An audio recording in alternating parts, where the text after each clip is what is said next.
ਵਾਹਿਗੁਰੂ ਜੀ ਕਾ ਖਾਲਸਾ ਵਾਹਿਗੁਰੂ ਜੀ ਕੀ ਫਤਿਹ। ਅਸਲਾਮ ਵਾਲੇਕਮ ਆਦਾਬ ਬਰਡਸ। ਮੈਂ ਹਾਂ ਤੁਹਾਡੀ ਹੋਸਟ ਨੀਲਮ ਕੌਰ ਤੇ ਮੈਂ TV84 ਦੇ ਸਾਰੇ ਦਰਸ਼ਕਾਂ ਤੇ ਸਰੋਤਿਆਂ ਨੂੰ ਜੀ ਆਇਆਂ ਕਹਿੰਦੀਆਂ ਪ੍ਰੋਗਰਾਮ ਸੱਚੋ ਸੱਚ ਵਿੱਚ, ਜਿਹੜੇ ਇਸ ਪ੍ਰੋਗਰਾਮ ਨਾਲ ਦੇਸ਼ਾਂ ਵਿਦੇਸ਼ਾਂ ਤੋਂ ਜੁੜ ਚੁੱਕੇ ਨੇ।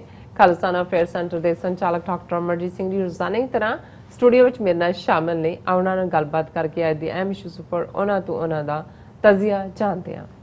ਜੀ ਡਾਕਟਰ ਸਾਹਿਬ, ਵਾਹਿਗੁਰੂ ਜੀ ਕਾ ਖਾਲਸਾ ਵਾਹਿਗੁਰੂ ਜੀ ਕੀ ਫਤਿਹ। हाँ जी नीलम कौर जी, ਤੁਹਾਨੂੰ ਵੀ ਤੇ ਦੁਨੀਆ ਭਰ ਚ ਬੈਠੇ ਸਾਡੇ TV84 ਦੇ ਬਹੁਤ ਹੀ ਪਿਆਰੇ ਸਿਆਣੇ ਸੋਹਣੇ ਸੁਨੱਖੇ ਦਰਸ਼ਕਾਂ ਨੂੰ ਵੀ ਵਾਹਿਗੁਰੂ ਜੀ ਕਾ ਖਾਲਸਾ ਵਾਹਿਗੁਰੂ ਜੀ ਕੀ ਫਤਿਹ ਤੇ ਸਾਡੇ ਬਹੁਤ ਹੀ ਪਿਆਰੇ ਮੁਸਲਮਾਨ ਭੈਣਾਂ ਭਰਾਵਾਂ ਨੂੰ ਅਸਲਾਮ ਵਾਲੇਕਮ। ਜੀ ਡਾਕਟਰ ਸਾਹਿਬ, ਜੀ ਆਇਆਂ ਨੂੰ ਪ੍ਰੋਗਰਾਮ ਸੱਚੋ ਸੱਚ ਵਿੱਚ। ਬਹੁਤ ਸ਼ੁਕਰੀਆ ਜੀ ਡਾਕਟਰ ਸਾਹਿਬ, ਅੱਜ 29 ਸਤੰਬਰ 2020 1500 ਨਾਨਕਸ਼ਾਹੀ ਸੰਮਤ 552 ਦਾ ਦਿਨ ਹੈ ਤੇ ਡਾਕਟਰ ਸਾਹਿਬ, ਪ੍ਰੋਗਰਾਮ ਸ਼ੁਰੂ ਕਰਨ ਤੋਂ ਪਹਿਲਾਂ ਅਸੀਂ ਆਪਣੇ ਦਰਸ਼ਕਾਂ ਤੇ ਸਰੋਤਿਆਂ ਨੂੰ ਹਮੇਸ਼ਾ ਤਰ੍ਹਾਂ ਦੱਸਦੇ ਵਿਊਅਰਸ, ਜੇ ਤੁਸੀਂ ਹੱਕ ਸੱਚ ਇਨਸਾਫ ਤੇ ਪੈਰਾ ਦਿੰਦਾ ਇੱਕੋ ਇੱਕ ਚੈਨਲ TV84 ਨੂੰ ਦੇਖਣਾ ਚਾਹੁੰਦੇ ਹੋ ਤਾਂ ਤੁਸੀਂ ਦੇਖ ਸਕਦੇ ਹੋ spectrum cable, RCN cable, Bell 5 cable Canada, roku, ਚਾਦੂ ਬਾਕਸ, ਸ਼ਾਵਾ, ਫੇਸਬੁੱਕ TV84 ਦੀ ਐਪ ਰਾਹੀਂ online streaming and IP box ਤੇ ਤੁਸੀਂ TV84 ਨੂੰ ਦੇਖ ਸਕਦੇ ਹੋ।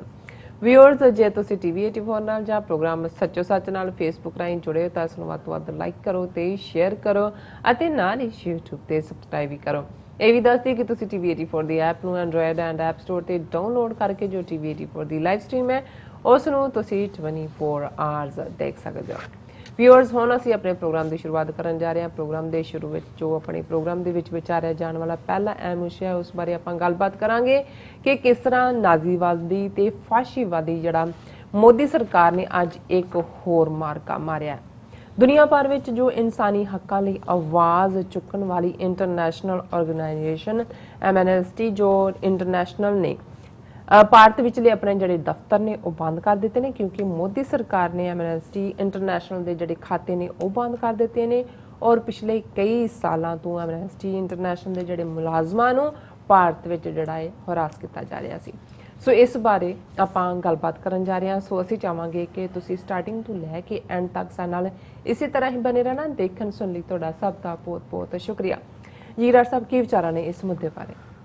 ਦੇਖੋ, ਸਭ ਤੋਂ ਪਹਿਲਾਂ ਤਾਂ ਅਸੀਂ ਆਪਣੇ ਸਾਰੇ ਹੀ ਦਰਸ਼ਕਾਂ ਦਾ ਸ਼ੁਕਰੀਆ ਅਦਾ ਕਰਦੇ ਹਾਂ ਕਿਉਂਕਿ ਕੱਲ੍ਹ ਦਾ ਸਾਡਾ ਪ੍ਰੋਗਰਾਮ ਵੀ ਦਰਸ਼ਕਾਂ ਵੱਲੋਂ ਬਹੁਤ ਸਰਾਹਿਆ ਗਿਆ ਹੈ। ਸੈਂਕੜਿਆਂ ਦੀ ਗਿਣਤੀ 'ਚ ਕਾਮੈਂਟਸ ਨੇ, ਹਜ਼ਾਰਾਂ ਦੀ ਗਿਣਤੀ 'ਚ ਲਾਈਕ ਹੁੰਦੇ ਨੇ। ਸੋ ਮੈਂ ਇਕੱਲੇ ਦਾ ਸ਼ੁਕਰੀਆ ਅਦਾ ਕਰਨ ਨੂੰ ਦਿਲ ਕਰਦਾ ਹੈ, ਪਰ ਕਲੈਕਟਿਵਲੀ ਸਾਰਿਆਂ ਦਾ ਹੀ ਅਸੀਂ ਸ਼ੁਕਰੀਆ ਅਦਾ ਕਰਦੇ ਹਾਂ। ਔਰ ਉਹਦੇ 'ਚ ਕੱਲ੍ਹ ਜਿਹੜਾ ਬੱਚੇ ਸੱਕੇ ਦੀ ਹਕੂਮਤ ਨੂੰ ਲੈ ਕੇ ਮੈਂ ਗੱਲ ਕੀਤੀ ਸੀ, ਉਹਦੇ ਤੇ ਵੀ ਸਾਨੂੰ ਐਡੀਸ਼ਨਲ ਇਨਪੁਟ ਮਿਲੀ ਹੈ। ਅਸੀਂ ਉਹ ਚੌਥਾ ਸੈਗਮੈਂਟ ਜਿਹੜਾ ਅੱਜ ਅਸੀਂ ਆਪਣੇ ਦਰਸ਼ਕਾਂ ਦੇ ਜਿਹੜੇ ਉਹਨਾਂ ਦੇ ਲੈਟਰ ਨੇ ਜਾਂ ਕੁਝ ਕਾਮੈਂਟ ਨੇ ਉਸ ਨੂੰ ਸਮਰਪਿਤ ਕੀਤਾ, ਉਹਦੇ 'ਚ ਅਸੀਂ ਇਹ ਡਿਸਕਸ ਵੀ ਕਰਾਂਗੇ। ਔਰ ਅੱਜ ਦਾ ਦਿਨ ਵੈਸੇ ਵੀ ਅਹਿਮ ਹੈ 29 ਸਤੰਬਰ ਦਾ, ਕਿਉਂਕਿ ਜਿਉਂ ਹੀ ਸਾਡਾ ਪ੍ਰੋਗਰਾਮ 9 ਵਜੇ ਖਤਮ ਹੋਏਗਾ, ਅਮਰੀਕਨ ਪ੍ਰੈਜ਼ੀਡੈਂਟ ਟਰੰਪ ਔਰ ਉਹਨਾਂ ਦੇ ਡੈਮੋਕ੍ਰੈਟ ਚੈਲੰਜਰ ਜੋ ਬਾਈਡਨ ਦੀ ਪਹਿਲੀ ਲਾਈਵ ਡਿਬੇਟ ਹੋਏਗੀ। ਉਹਦੇ 'ਚ ਕੋਈ ਬ੍ਰੇਕ ਨਹੀਂ ਹੋਏਗੀ। 6 ਦੇ ਲਗਭਗ ਉਹਦੇ ਸੈਗਮੈਂਟ ਨੇ ਔਰ ਉਹਦੇ 'ਚ ਜਿਹੜਾ ਇੱਕ ਉਹਨੂੰ ਹੋਸਟ ਫੌਕਸ ਨਿਊਜ਼ ਦੇ ਵਾਲੇ ਕਰ ਰਹੇ ਨੇ ਐਂਕਰ, ਲੇਕਿਨ ਇਹ ਇੱਕ ਬੜੀ ਫੇਅਰ ਟਰਾਂਸਪੇਰੈਂਟ ਕਿਸਮ ਦੀਆਂ ਡਿਬੇਟਸ ਹੁੰਦੀਆਂ ਔਰ ਜਿਹੜੀਆਂ 3 ਡਿਬੇਟਸ ਹੋਣੀਆਂ ਨੇ ਉਹਨਾਂ ਦੇ ਅੱਡ-ਅੱਡ ਹੋਸਟ ਹੋਣਗੇ। ਔਰ ਅੱਜ ਜਿਹੜੇ ਸਵਾਲ ਜਿਨ੍ਹਾਂ ਮੁੱਦਿਆਂ 'ਤੇ ਚੁੱਕੇ ਜਾਣਗੇ ਉਹਨਾਂ 'ਚ ਇੱਕ ਕੋਵਿਡ-19 ਦੀ ਹੈਂਡਲਿੰਗ ਨੂੰ ਲੈ ਕੇ ਵੀ ਹੈ। ਔਰ ਅੱਜ ਜਦੋਂ ਅਸੀਂ ਗੱਲਬਾਤ ਕਰ ਰਹੇ ਹਾਂ, ਜਿਹੜਾ ਡਾਟਾ ਜੌਨ ਹੌਪਕਿੰਸ ਯੂਨੀਵਰਸਿਟੀ ਵੱਲੋਂ ਆਇਆ ਹੈ, ਅੱਜ ਦੁਨੀਆ 'ਚ ਕੋਵਿਡ-19 ਨਾਲ ਮਰਨ ਵਾਲਿਆਂ ਦੀ ਗਿਣਤੀ 10 ਲੱਖ ਨੂੰ ਕ੍ਰਾਸ ਕਰ ਗਈ ਹੈ। ਸੋ ਇਹ ਇੱਕ, ਔਰ ਉਹਨਾਂ 'ਚ ਜਦੋਂ ਅਸੀਂ ਇਹਨਾਂ 10 ਲੱਖ 'ਚੋਂ ਲਗਭਗ 5 ਲੱਖ ਦੇ ਕਰੀਬ ਡੈਥਸ ਜਿਹੜੀਆਂ ਨੇ ਉਹ ਅਮਰੀਕਾ, ਜਿੱਥੇ 2,10,000 ਤੋਂ ਜ਼ਿਆਦਾ ਡੈਥਸ ਨੇ, ਬ੍ਰਾਜ਼ੀਲ ਔਰ ਇੰਡੀਆ, ਇਹਨਾਂ 'ਚ ਨੇ। ਇੰਡੀਆ 'ਚ ਆਲਮੋਸਟ 1 ਲੱਖ ਦੇ ਨੇੜੇ ਤੇੜੇ ਮੌਤਾਂ ਨੇ। ਔਰ ਅੱਜ ਈਵਨ ਭਾਰਤ ਦਾ ਵਾਈਸ ਪ੍ਰੈਜ਼ੀਡੈਂਟ ਜਿਹੜਾ ਵੈਂਕਈਆ ਨਾਇਡੂ, ਉਹ ਵੀ ਕੋਵਿਡ-19 ਪੋਜ਼ਿਟਿਵ ਪਾਇਆ ਗਿਆ। ਔਰ ਇਹ ਜਿਹੜੀਆਂ ਉੱਥੋਂ ਫਿਗਰਸ ਵੀ ਆ ਰਹੀਆਂ, ਕਿਉਂਕਿ ਉੱਥੋਂ ਦੀ ਹਾਲਤ ਨੂੰ ਅਸੀਂ ਚੰਗੀ ਤਰ੍ਹਾਂ ਜਾਣਦੇ ਹਾਂ ਕਿ ਕਿਵੇਂ ਡਾਟਾ ਲੁਕਾਇਆ ਜਾਂਦਾ ਹੈ, ਕਿਵੇਂ ਪਹੁੰਚ ਹੀ ਨਹੀਂ ਹੁੰਦੀ ਹਸਪਤਾਲਾਂ ਤੱਕ, ਜਾਂ ਟੈਸਟ ਰਿਜ਼ਲਟ ਜਿਹੜੇ ਨੇ ਕਿਵੇਂ ਉਹਨਾਂ ਦੀ ਉਥਲ ਪੁਥਲ ਹੁੰਦੀ ਹੈ। ਜੀ ਸੋ ਜਿਹੜਾ ਨੰਬਰ ਹੈ ਇਸ ਵੇਲੇ ਮੱਚ ਮੋਰ ਹੈ, ਔਰ ਆਉਣ ਵਾਲੇ ਦਿਨਾਂ 'ਚ ਹੋਰ ਵੀ ਵਰਸਟ ਸਿਚੁਏਸ਼ਨ ਹੋਣ ਦੀ ਸੰਭਾਵਨਾ ਹੈ। ਬਿਲਕੁਲ। ਸੋ ਅੱਜ ਜਿਹੜੀ ਇਹ ਪਹਿਲੀ ਡਿਬੇਟ ਹੈ, ਇਸ ਦੇ ਵਿੱਚ ਜਿਵੇਂ ਮੈਂ ਕਿਹਾ ਕਿ ਵੀ ਕੋਵਿਡ-19 ਦਾ ਇਸ਼ੂ ਸੈਂਟਰਲ ਹੋਏਗਾ, ਕਿਉਂਕਿ ਜਿਹੜੀਆਂ ਫੇਲਿਅਰਸ ਕਰੰਟ ਐਡਮਿਨਿਸਟ੍ਰੇਸ਼ਨ ਦੀਆਂ ਚੱਲ ਰਹੀਆਂ ਨੇ ਔਰ ਜਿਨ੍ਹਾਂ 'ਚ ਟਰੰਪ ਘੇਰਿਆ ਜਾਏਗਾ, ਉਹਦੇ 'ਚ ਕੋਵਿਡ-19 ਜਿਹੜਾ ਹੈ ਉਹ ਸਰੇ ਫਰਿਸਤ ਹੈ, ਬਿਲਕੁਲ ਔਨ ਦਾ ਟੌਪ ਹੈ। ਬਾਕੀ ਵੀ ਇਸ਼ੂ ਨੇ ਫੋਰਨ ਪਾਲਿਸੀ ਨੂੰ ਲੈ ਕੇ ਹੋਣਗੇ ਦੂਸਰੇ, ਪਰ ਜਿਉਂ-ਜਿਉਂ ਇਹ ਡਿਬੇਟਸ ਅੱਗੇ ਵਧਣਗੀਆਂ, ਕਿਉਂਕਿ ਇਸ ਵੇਲੇ ਜੋ ਬਾਈਡਨ ਕਾਫੀ ਲੀਡ ਦੇ ਰਹੇ ਨੇ, ਔਰ ਜਿਹੜੀਆਂ ਹਾਰਡ ਜਿਹਨੂੰ ਬਹੁਤ ਸਖਤ ਕੰਟੈਸਟ ਵਾਲੀਆਂ ਸਟੇਟਸ ਨੇ ਜਿਹੜੀਆਂ ਈਦਰ ਵੇ ਜਾ ਸਕਦੀਆਂ, ਕਿਉਂਕਿ ਕੁਛ ਤਾਂ ਮਾਰਕਡ ਨੇ ਜਿਹੜੀਆਂ ਬਲੂ ਸਟੇਟਸ ਨੇ ਡੈਮੋਕ੍ਰੈਟਿਕ, ਕੁਛ ਰਿਪਬਲਿਕਨ ਨੇ, ਕੁਛ ਜਿਨ੍ਹਾਂ ਨੂੰ ਬੈਟਲ ਸਟੇਟਸ ਕਹਿੰਦੇ ਨੇ। ਇਸ ਵੇਲੇ ਜਿਹੜੀਆਂ ਬੈਟਲ ਸਟੇਟਸ ਪਿਛਲੀ ਚੋਣ ਵੇਲੇ ਪ੍ਰੈਜ਼ੀਡੈਂਟ ਟਰੰਪ ਦੇ ਖਾਤੇ 'ਚ ਪਈਆਂ, ਹਾਲ ਦੀ ਘੜੀ ਉੱਥੇ ਜੋ ਬਾਈਡਨ ਦੀ ਲੀਡ ਚੱਲ ਰਹੀ ਹੈ, ਔਰ ਇਹ ਡਿਬੇਟਸ ਬੜੀਆਂ ਇੰਪੋਰਟੈਂਟ ਹੁੰਦੀਆਂ। ਲੋਕ ਇਹਨਾਂ ਨੂੰ ਬੜਾ ਕੀਨਲੀ ਵਾਚ ਕਰਦੇ ਨੇ, ਔਰ ਕੱਲਾ ਅਮਰੀਕਾ 'ਚ ਨਹੀਂ, ਕਰੋੜਾਂ ਲੋਕ, ਅਰਬਾਂ ਲੋਕ ਦੁਨੀਆ 'ਚ ਵੀ ਉਹਨੂੰ ਦੇਖਣਗੇ, ਔਰ ਉਹਦੇ ਤੋਂ ਅੰਦਾਜ਼ਾ ਲਗਾਉਂਦੇ ਨੇ ਉਹ ਕਿ ਕਿੱਥੇ ਕੌਣ ਖੜਾ ਹੈ। ਸੋ ਇਹਦੇ 'ਚ ਜਿਹੜੀ ਹੈ ਉਹਦੇ ਤੋਂ ਬਾਅਦ ਫਿਰ ਓਪੀਨੀਅਨ ਪੋਲ ਹੁੰਦੇ ਨੇ ਕਿ ਇਹਨਾਂ 'ਚ ਜਿਹੜੇ ਇਸ਼ੂ ਆਏ ਉਹਨੂੰ ਲੋਕਾਂ ਨੇ ਕਿਵੇਂ ਮਹਿਸੂਸ ਕੀਤਾ ਹੈ, ਕਿ ਜਵਾਬ ਦੇਣ ਵਾਲਾ ਕਿੰਨਾ ਕੌਣ ਹੈ ਸੀ। ਔਰ ਹਾਲਾਂ ਟਰੰਪ ਦੇ ਲਈ ਇੱਕ ਹੋਰ ਮੁਸੀਬਤ ਜਿਹੜੀ ਕੱਲ੍ਹ ਦੀ ਨਿਊਯਾਰਕ ਟਾਈਮਜ਼ ਦੇ ਵਿੱਚ ਹੀ ਆਇਆ, ਫਰੰਟ ਪੇਜ ਸਾਰੀ ਸਟੋਰੀ ਸੀ ਕਿ ਕਿਵੇਂ ਉਹਨੇ ਕਿੰਨੇ ਸਾਲ ਟੈਕਸ ਹੀ ਨਹੀਂ ਦਿੱਤਾ, ਜਾਂ ਸਿਰਫ $728 ਸਾਲਾਨਾ ਟੈਕਸ ਦਿੱਤਾ ਹੈ, ਜਿਹੜਾ ਅਮਰੀਕਾ 'ਚ ਇਸ ਵੇਲੇ ਜਿਸ ਕਿਸਮ ਦੇ ਟਰੰਪ ਟਾਵਰਸ ਔਰ ਉਹਨਾਂ ਦਾ ਫੈਮਿਲੀ ਕਾਰੋਬਾਰੀ ਕੰਮ ਹੈ। ਸੋ ਇਹ ਵੀ ਇੱਕ ਇਸ਼ੂ ਹੋਏਗਾ, ਅੱਜ ਵਾਲੀ ਤਾਂ ਸ਼ਾਇਦ ਨਾ ਹੋਏ, ਪਰ ਆਉਣ ਵਾਲੀਆਂ ਡਿਬੇਟਸ ਦੇ ਵਿੱਚ ਟੈਕਸ ਨਾ ਦੇਣਾ ਵੀ ਇਸ਼ੂ ਹੋਏਗਾ। ਔਰ ਜਿਹੜੇ ਸਟਰੋਂਗਰ ਟਰੰਪ ਦੇ ਕਾਰਡ ਨੇ ਉਹਦੇ 'ਚ ਜ਼ਾਹਰ ਹੈ ਕਿ ਟਰੰਪ ਕਹੇਗਾ ਕਿ ਵੀ ਦੇਖੋ ਅਸੀਂ ਇੰਨੇ $1 ਟ੍ਰਿਲੀਅਨ ਵੰਡ ਦਿੱਤਾ, ਕੋਵਿਡ-19 ਉਹ ਚਾਈਨਾ ਵਾਇਰਸ ਚਾਈਨਾ ਦੇ ਗਲ ਪਾਉਣ ਦਾ ਹੋਏਗਾ, ਔਰ ਚਾਈਨਾ ਤੇ ਅਸੀਂ ਕਿੰਨੀ ਸਖਤ ਲਾਈਨ ਲਈ ਹੈ, ਔਰ ਇਹ ਉਹ ਕਿਉਂਕਿ ਐਂਟਾਈ ਚਾਈਨਾ ਤਾਂ ਇਸ ਵੇਲੇ ਐਸਾ ਮਾਹੌਲ ਹੈ ਅਮਰੀਕਾ 'ਚ 70 ਤੋਂ 80% ਲੋਕ ਬਿਲਕੁਲ ਉਸ ਲਾਈਨ ਦੇ ਉੱਤੇ ਖੜੇ ਨੇ। ਸੋ ਉਹਦੇ 'ਚ ਰਾਦਰ ਜੋ ਬਾਈਡਨ ਔਰ ਟਰੰਪ ਇੱਕ ਦੂਜੇ ਨੂੰ ਬੀਟ ਕਰਨ ਦੀ ਕੋਸ਼ਿਸ਼ ਕਰਨਗੇ ਕਿ ਕੌਣ ਜ਼ਿਆਦਾ ਐਂਟਾਈ ਚਾਈਨਾ ਹੈ, ਕਿਉਂਕਿ ਅਸੀਂ ਜਦੋਂ ਗੱਲ ਕਰ ਰਹੇ ਹਾਂ 3 ਨਵੰਬਰ ਨੂੰ ਚੋਣਾਂ ਨੇ, ਹੁਣ ਕੁਝ ਹਫ਼ਤਿਆਂ ਦੀ ਗੱਲ ਹੈ, ਔਰ ਇਸ ਵੇਲੇ ਉਹ ਸਾਰਾ ਜਿਹੜਾ ਵੋਟਿੰਗ, ਕਿਉਂਕਿ ਜਦੋਂ ਇੱਥੇ ਵੀ ਓਪੀਨੀਅਨ ਪੋਲਸ ਜਾਂ ਪੁੱਛੇ ਜਾਂਦੇ ਨੇ ਲੋਕਾਂ ਦੇ ਵਿਚਾਰ, ਤੇ ਇੱਕ ਖਾਸਾ ਤਬਕਾ ਹੁੰਦਾ ਜਿਨ੍ਹਾਂ ਬਾਰੇ ਹੁੰਦਾ ਅਨਡਿਸਾਈਡਡ। ਕੁਛ ਤਾਂ ਕਾਰਡ ਹੋਲਡਰ ਡੈਮੋਕ੍ਰੈਟ ਨੇ, ਕੁਛ ਕਾਰਡ ਹੋਲਡਰ ਰਿਪਬਲਿਕਨ ਨੇ, ਕੁਛ ਅਨਡਿਸਾਈਡਡ ਨੇ। ਸੋ ਜਿਹੜੀਆਂ ਡਿਬੇਟਸ ਹੁੰਦੀਆਂ ਨੇ ਉਹ ਅਨਡਿਸਾਈਡਡ ਵੋਟਰਸ ਉਸ ਦੇ ਉੱਤੇ ਆਪਣਾ ਮਨ ਬਣਾਉਂਦੇ ਨੇ। ਔਰ ਇਸ ਗੱਲ ਦਾ ਵੀ ਧਿਆਨ ਰਹੇ ਕਿ ਅਮਰੀਕਾ ਦੇ ਵਿੱਚ ਜ਼ਿਆਦਾ ਵੋਟਾਂ ਕਿਹਨੂੰ ਪਈਆਂ ਇਹਦੇ ਨਾਲ ਜਿੱਤ ਹਾਰ ਨਹੀਂ ਹੁੰਦੀ, ਜਿਹਨੂੰ ਅਸੀਂ ਪਪੂਲਰ ਵੋਟ ਹੈ, ਜਿਵੇਂ ਬੇਸ਼ੱਕ ਹਿਲਰੀ ਕਲਿੰਟਨ ਹਾਰੀ ਪਰ ਉਹਨੂੰ 3 ਮਿਲੀਅਨ ਜ਼ਿਆਦਾ ਵੋਟਾਂ ਪਈਆਂ ਸੀ ਟਰੰਪ ਤੋਂ। ਉਸ ਤੋਂ ਪਹਿਲਾਂ ਵੀ ਐਲ ਗੌਰ ਜਦੋਂ ਹਾਰਿਆ ਸੀ ਜੂਨੀਅਰ ਬੁਸ਼ ਤੋਂ, ਉਹਦੀਆਂ ਵੋਟਾਂ ਜ਼ਿਆਦਾ ਸੀ। ਇੱਥੇ ਇਲੈਕਟਰਲ ਵੋਟਸ ਡਿਸਾਈਡ ਕਰਦੀਆਂ ਕਿ 50 ਸਟੇਟਾਂ ਨੇ, ਉਹਨਾਂ ਦੀ ਆਬਾਦੀ ਦੇ ਲਿਹਾਜ਼ ਨਾਲ ਇਲੈਕਟਰਲ ਵੋਟਸ ਨੇ। ਔਰ ਪਪੂਲਰ ਵੋਟਿੰਗ 'ਚ ਕਿਉਂਕਿ ਜਿਵੇਂ ਕੈਲੀਫੋਰਨੀਆ ਵੱਡੀ ਸਟੇਟ ਹੈ, ਬਹੁਤ ਆਬਾਦੀ ਹੈ, ਨਿਊਯਾਰਕ ਵੱਡੀ ਸਟੇਟ ਹੈ, ਇਹ ਇਨਹੈਰੈਂਟਲੀ ਡੈਮੋਕ੍ਰੈਟ ਨੇ, ਸੋ ਪਪੂਲਰ ਵੋਟ ਤਾਂ ਉਧਰ ਹੀ ਜਾਂਦੀ ਹੈ। ਸੋ ਇਸ ਲਈ ਇਹ ਸਾਰਾ ਹੀ, ਕਿਉਂਕਿ ਮੈਂ ਇਹ ਸਮਝਦਾ ਹਾਂ ਵੀ ਇੱਕ ਜ਼ਮਾਨਾ ਹੋਏਗਾ ਕਿ ਅਮਰੀਕਾ ਦਾ ਪ੍ਰੈਜ਼ੀਡੈਂਟ ਕਿਨੇ ਬਣਨਾ ਜਾਂ ਨਹੀਂ ਬਣਨਾ ਉਹ ਅਮਰੀਕਾ ਤੱਕ ਹੀ ਮਹਿਦੂਦ ਸੀ, ਜਾਂ ਪ੍ਰਭਾਵ ਅਮਰੀਕਾ ਵੱਧ ਤੋਂ ਵੱਧ ਯੂਰਪ 'ਚ ਹੁੰਦਾ ਹੋਏਗਾ, ਜਾਂ ਇਹੀ ਡਿਕਟੇਟਰਸ਼ਿਪਸ ਦੇ ਵਿੱਚ ਰਸ਼ੀਆ ਚਾਈਨਾ, ਉਹਦੇ 'ਚ ਤਾਂ ਫਰਕ ਹੀ ਨਹੀਂ ਸੀ ਪੈਂਦਾ। ਸਟਾਲਿਨ ਚਲਾ ਗਿਆ, ਖਰੁਸ਼ਚੇਫ ਆ ਗਿਆ, ਕੋਈ ਹੋਰ ਆ ਗਿਆ, ਜਾਂ ਚਾਈਨਾ ਦੇ ਵਿੱਚ ਤਾਂ ਉਹਨਾਂ ਨੇ ਹੁਣ ਜਿਹੜੀ ਹਾਲਤ ਹੈ ਅੱਜ ਪੁਟਿਨ ਉਹ 2035 ਤੱਕ ਪੱਕਾ ਪ੍ਰੈਜ਼ੀਡੈਂਟ ਬਣ ਕੇ ਬਹਿ ਗਿਆ। 2035 ਕਿਹਨੇ ਦੇਖਿਆ ਅਗਲੇ 15 ਸਾਲ। ਚਾਈਨਾ ਦੇ ਮਿਸਟਰ ਸ਼ੀ ਜਿਨਪਿੰਗ ਉਹ ਤੈਅ ਉਮਰ ਸਾਰੀ ਉਮਰ ਹੀ ਪ੍ਰੈਜ਼ੀਡੈਂਟ ਰਹਿਣਾ ਉਹਨਾਂ ਨੇ। ਸੋ ਵੱਡੇ ਜਿਹੜੇ ਰਜੀਮ ਨੇ, ਸੋ ਅਮਰੀਕਾ 'ਚ ਕਿਉਂਕਿ ਇਹ ਇੱਕ ਰੁਝਾਨ, ਇੱਕ ਪਾਸੇ ਤਾਂ ਜਦੋਂ ਅਸੀਂ ਰਸ਼ੀਆ ਚਾਈਨਾ ਦੀ ਗੱਲ ਕਰਦੇ ਹਾਂ ਉਹ ਤਾਂ ਅਥੋਰੀਟੇਰੀਅਨ ਜਾਂ ਕਮਿਊਨਿਸਟ ਰਜੀਮਸ ਨੇ। ਬੇਸ਼ੱਕ ਇਕਨੋਮਿਕਲੀ ਚਾਈਨਾ ਓਪਨ ਹੋਇਆ ਪਰ ਸਿਸਟਮ ਤਾਂ ਉਹਨਾਂ ਦਾ ਉਹੀ ਹੈ, ਤਾਨਾਸ਼ਾਹ ਵਾਲਾ ਸਿਸਟਮ ਹੀ ਹੈ। ਲੇਕਿਨ ਜਿਹੜਾ ਰੁਝਾਨ ਔਰ ਜਿਸ ਕਰਕੇ ਅਮਰੀਕਾ ਦੀ ਇਹ ਜਿਹੜੀ ਪ੍ਰੈਜ਼ੀਡੈਂਸੀ ਦੀ ਇਲੈਕਸ਼ਨ ਹੈ ਹੋਰ ਵੀ ਦਿਲਚਸਪੀ ਦਾ ਵਾਇਸ ਹੈ ਇੱਕ ਤਾਂ ਕੋਵਿਡ-19 ਨੇ ਬਹੁਤ ਬੁਰੀ ਤਰ੍ਹਾਂ ਪ੍ਰਭਾਵਿਤ ਕੀਤਾ ਹੈ ਸਾਰੀ ਇਕਨੋਮੀ ਨੂੰ ਜੀ ਔਰ ਹੋਪ ਬਹੁਤ ਸਾਰੀਆਂ ਚੀਜ਼ਾਂ ਜਿਹੜੀਆਂ ਨਵੰਬਰ ਲਈ ਰੋਕੀਆਂ ਹੋਈਆਂ ਨੇ ਕਈਆਂ ਨੇ, ਜਿਵੇਂ ਈਵਨ ਰੀਅਲ ਏਸਟੇਟ ਪ੍ਰਾਈਸਿਸ ਨੇ ਜਾਂ ਦੂਸਰੇ ਨੇ ਅਜੇ ਡਿੱਗੇ ਨਹੀਂ ਨੇ, ਕਿਉਂਕਿ ਬਹੁਤ ਸਾਰੇ ਦੇਖ ਰਹੇ ਨੇ ਕਿ ਉਸ ਤੋਂ ਬਾਅਦ ਇਕਨੋਮੀ ਕਿਵੇਂ ਕਰੇਗੀ। ਅਜੇ ਤੱਕ ਤਾਂ ਕਿੰਨੇ ਟ੍ਰਿਲੀਅਨ ਪੈਕੇਜ ਆਇਆ ਹੈ, ਦੂਸਰਾ ਹੋਇਆ ਜੀ ਫਿਰ, ਕਿਉਂਕਿ ਇਸ ਗੱਲ ਦਾ ਅੰਦੇਸ਼ਾ ਜ਼ਾਹਰ ਕੀਤਾ ਜਾ ਰਿਹਾ ਹੈ ਕਿ ਪ੍ਰੈਜ਼ੀਡੈਂਟ ਟਰੰਪ ਚੋਣ ਜਿੱਤਣ ਲਈ ਕਿਸੇ ਹੱਦ ਤੱਕ ਵੀ ਜਾਣਗੇ ਜੀ ਔਰ ਜੇ ਉਹ ਲੂਜ਼ ਵੀ ਕਰ ਜਾਂਦੇ ਨੇ, ਜਿਵੇਂ ਉਹਨਾਂ ਨੇ ਆਲਰੇਡੀ ਕਿਹਾ ਵੀ ਉਹ ਸੁਪਰੀਮ ਕੋਰਟ ਤੱਕ ਜਾਣਗੇ ਔਰ ਇਹਦੀ ਪੋਸੀਬਿਲਿਟੀ ਹੈ ਕਿ ਵੀ ਉਹ ਈਜ਼ੀਲੀ ਵਕੇਟ ਨਾ ਕਰਨ ਆਪਣਾ, ਔਰ ਉਹਦੇ ਤੇ ਆਲਰੇਡੀ ਜੋ ਬਾਈਡਨ ਦੀ ਸੀ ਕਿ ਆਰਮੀ ਸ਼ੁੱਡ ਮੂਵ ਇਹ ਕਰਨਾ ਚਾਹੀਦਾ ਜਾਂ ਰਿਪਬਲਿਕਨ ਫਿਰ ਜਿਹੜੇ ਡਿਫੈਂਸ ਦੇ ਵਿੱਚ ਆਏ ਕਿ ਨਹੀਂ ਨਹੀਂ ਨਹੀਂ it will be smooth. Already procedure discuss ਹੋਣਾ ਸ਼ੁਰੂ ਹੋ ਗਿਆ ਕਿ ਵੀ ਜੇ ਇਲੈਕਟਰਲ ਵੋਟਸ ਦੇ ਵਿੱਚ ਟਾਈ ਅਪ ਹੋ ਜਾਂਦਾ, ਇੱਕ ਬਰਾਬਰ ਨੇ ਵੋਟਾਂ, ਫਿਰ ਜਿਹੜਾ ਹਾਊਸ ਆਫ ਰਿਪਰੈਜ਼ੈਂਟੇਟਿਵਸ ਹੁੰਦਾ ਹੈ ਉਹ ਵੋਟ ਕਰਦਾ ਕਿ ਜਿਹੜਾ ਕੌਣ ਉਹਨਾਂ ਚੋਂ ਹੋਏਗਾ। ਸੋ ਉਹਦੇ ਚ ਡੈਮੋਕ੍ਰੈਟਸ ਜ਼ਾਹਰ ਹੈ ਮੈਜੋਰਿਟੀ ਚ ਨੇ, ਲੇਕਿਨ ਇਹ ਸਾਰੀਆਂ ਡਿਬੇਟਸ ਨੇ ਇਸ ਵਾਰ ਇਹੀ ਨਹੀਂ ਵੀ ਲੋਕਾਂ ਦੇ ਵਿੱਚ, ਅਦਰਵਾਈਜ਼ ਇੱਥੇ ਮੈਂ ਜਦੋਂ ਤੋਂ ਦੇਖਿਆ ਸਿੰਸ ਲੇਟ 80s ਜਦੋਂ ਤੋਂ ਡਿਬੇਟਸ ਹੁੰਦੀਆਂ ਨੇ, ਡੁਕਾਕਸ ਸੀ, ਸੀਨੀਅਰ ਬੁਸ਼ ਦਾ ਸੀ, ਕਲਿੰਟਨ ਦਾ ਪੀਰੀਅਡ ਸੀ, ਇਹ ਇੱਕ ਹੋਰ ਤਰ੍ਹਾਂ ਦਾ ਇੱਕ ਚਾਹ ਵਾਲਾ ਮਾਹੌਲ ਵੀ ਹੁੰਦਾ ਸੀ। ਕਈ ਦਿਨ ਪਹਿਲਾਂ ਇਹ ਹੋਣਾ, ਫਿਰ ਉਹਦੇ ਤੇ ਕਈ ਡਿਸਕਸ਼ਨਸ ਹੋਣੀਆਂ, ਕਿਉਂਕਿ ਉਹਦੇ ਚ ਤੁਸੀਂ ਦੇਖ ਰਹੇ ਹੋ ਕੌਣ ਕਿਵੇਂ ਡਰੈਸ ਅਪ ਹੈ, ਕੌਣ ਕਿਵੇਂ ਕਰ ਰਿਹਾ ਹੈ, ਲੋਕ ਵੀ ਸਾਹਮਣੇ ਬੈਠੇ ਨੇ, ਉਹਨਾਂ ਦੇ ਰਿਸਪੌਂਸ। ਇਹ ਇੱਕ ਆਮ ਬੱਚਿਆਂ ਦੇ ਲਈ ਵੀ ਔਰ ਜਿਹੜੇ ਨਵੇਂ ਆਏ ਇਮੀਗ੍ਰੈਂਟ ਉਹਨਾਂ ਲਈ ਇੱਕ ਲਰਨਿੰਗ ਐਕਸਪੀਰੀਅੰਸ ਵੀ ਸੀ ਕਿ ਵੀ ਦੇਖੋ, ਔਰ ਉਦੋਂ ਸਾਨੂੰ ਵੀ ਲੱਗਦਾ ਸੀ ਸਾਨੂੰ ਤਾਂ ਆਪਣੇ ਉਹ ਥਰਡ ਰੇਟ ਢਿੱਡ ਬਾਹਰ ਨੂੰ ਕੱਢੇ ਹੋਏ ਚੋਰ ਕਿਸਮ ਦੇ ਧੋਤੀ ਮਾਰਕਾ ਪੋਲੀਟੀਸ਼ੀਅਨ ਬਦ ਜ਼ਬਾਨ ਬਦ ਸ਼ਕਲ ਜਿਹੜੇ ਨੇ ਉਹ ਨਜ਼ਰ ਆਉਂਦੇ ਸੀ ਕਿ ਵੀ ਉਹਨਾਂ ਨੂੰ ਕੋਈ ਹੈ ਇਸ਼ੂ ਦਾ ਤਾਂ ਹੁੰਦਾ ਹੀ ਨਹੀਂ ਸੀ। ਜ਼ਾਤ-ਪਾਤੀ ਸਿਸਟਮ ਹੈ, ਕਿਨੇ ਕਿਹਨੂੰ ਵੋਟਾਂ ਪਾਣੀਆਂ, ਜਾਂ ਵਰਕਰ ਲੱਗੇ ਨੇ ਸ਼ਰਾਬ ਵੰਡ ਰਹੇ ਨੇ ਰਾਤ ਨੂੰ, ਜਾਂ ਨੋਟ ਦੇ ਰਹੇ ਨੇ, ਜਾਂ ਪਿੰਡ ਦੇ ਮੁਖੀ ਨੂੰ ਖਰੀਦ ਰਹੇ ਨੇ, ਦੂਜੇ ਨੂੰ ਕਰ ਰਹੇ ਨੇ, ਸਾਡੇ ਸਾਹਮਣੇ ਉਹ ਸੀ।